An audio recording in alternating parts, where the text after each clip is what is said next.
My son-in-law had no idea he was working for me. He thought I was a broke old man in a faded tweed jacket. Then his parents slid an envelope across the table and offered to buy my silence.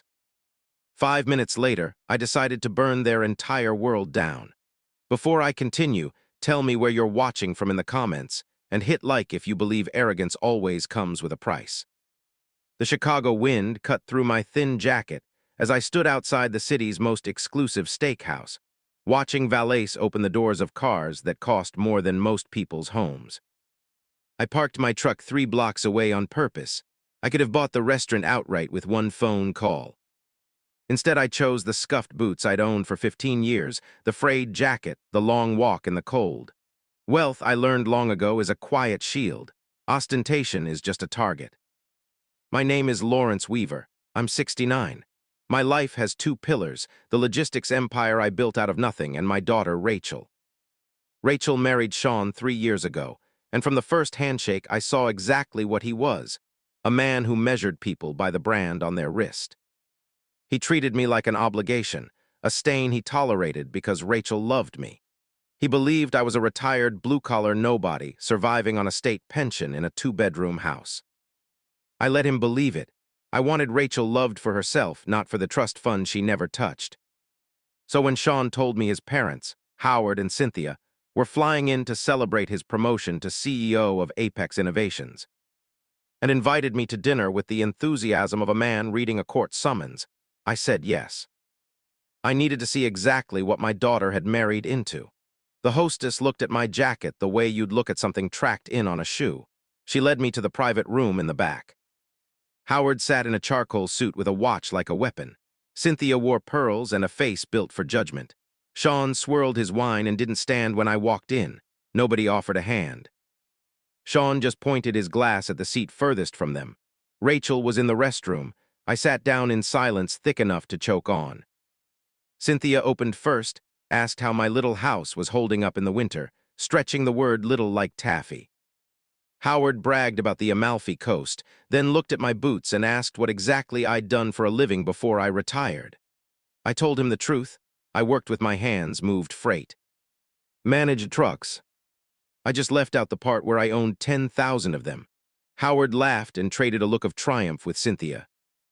In their minds, the file was closed, uneducated warehouse laborer case dismissed. Sean stared at his plate, red with embarrassment that I existed. I said nothing. I drank my water and watched them the way a predator watches something walk toward a trap it can't see. Then the food came, and Howard didn't touch his. He reached into his jacket and set a thick white envelope on the table, sliding it across the mahogany until it stopped in front of my plate. The room went dead silent. I asked what it was.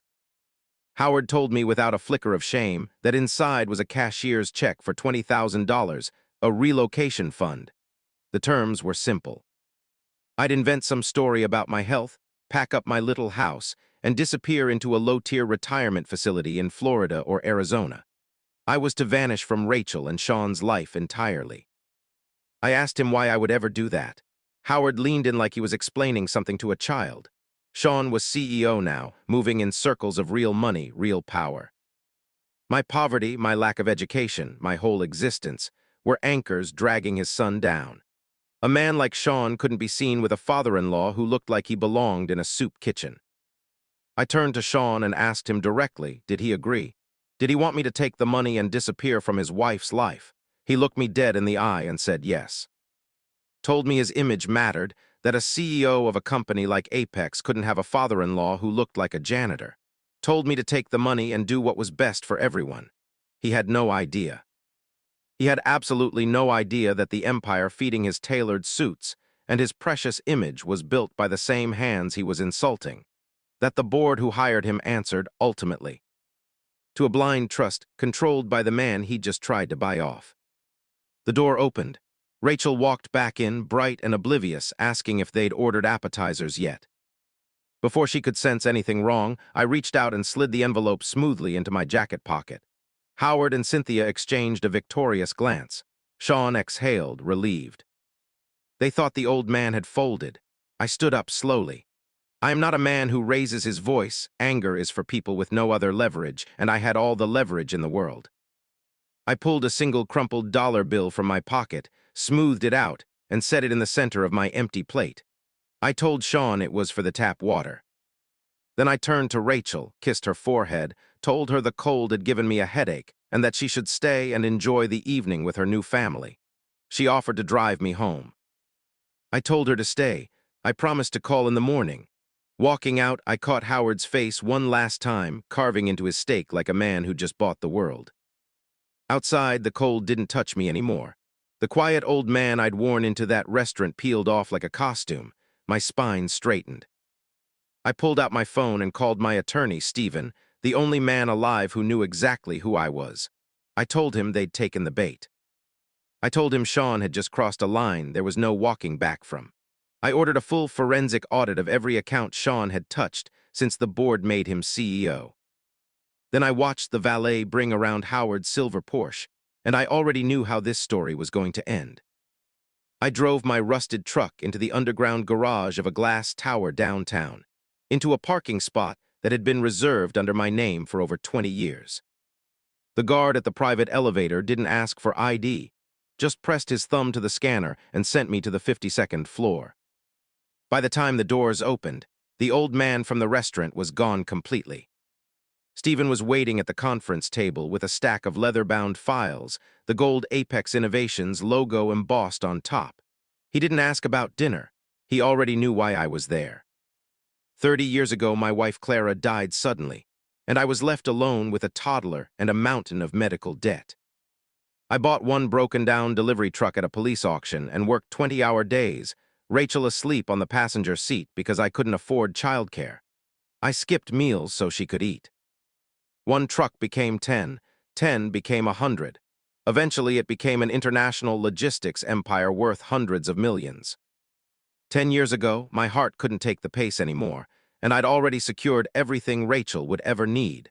So I folded my 70% ownership into an irrevocable blind trust, scrubbed my name from the public registry, and disappeared into a quiet life of gardening and watching my daughter grow up safe. The board hired Sean 2 years ago off the strength of a sharp resume and sharper suits. He walked into that corner office thinking he'd conquered the business world alone. He had no idea the empire under his feet belonged to the man he'd just tried to pay off. I set the envelope on the table in front of Stephen and told him to open it. He slid the check out, looked at the $20,000, then looked up at me. I told him that was the exact price Sean and his parents had placed on my dignity, what they thought it would cost to erase me from my own daughter's life so their image stayed clean. Stephen's face went cold and hard. He knew what I'd sacrificed to build that company. I gave him the order, not just fire Sean, dismantle him. A full, ruthless audit of every account, every expense, every deal he'd touched since taking the chair. It took 11 days. Stephen found it buried under 3 shell vendors and a mountain of falsified invoices. Sean had been quietly routing company funds through a consulting firm that didn't exist. Using it to pay off gambling debts he'd been hiding from Rachel for over a year. Nearly $400,000, laundered through fake market research, contracts he'd personally approved. He hadn't just insulted me at that dinner table. He'd been stealing from the company I built with my daughter's mother's memory stitched into every mile of it. I called an emergency board meeting for the following Monday. I walked into that boardroom in the same tweed jacket, and I watched the color drain out of every face in the room as the chairman read my name off the reinstated registry. Sean sat at the head of the table he thought was his, and I watched him understand in real time exactly who had been sitting across from him at dinner a week and a half earlier. I didn't yell. I laid the forensic report on the table in front of him the way Howard had laid that envelope in front of me, and I let him read every line of his own theft. I told the board what I'd built this company on: the missed meals, the freezing nights in that first truck. 30 years of my life, and I told them exactly what their hand-picked CEO had done with it while polishing his image at charity galas and steakhouse dinners. The board voted him out unanimously before lunch.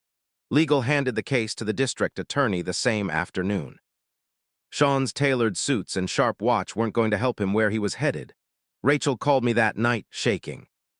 She just found out not from me, from a company-wide memo. that her husband had been stealing, lying, and that her own father was the man he'd spent 3 years quietly humiliating. I told her everything, gently, the whole truth I'd protected her from for so long. She didn't ask why I'd hidden it. She understood immediately. She'd married Sean without knowing what he really was, same as I had once let him underestimate me without knowing what I really was. Howard and Cynthia tried to call. I let it ring. There would be no envelope big enough to buy their way out of what came next.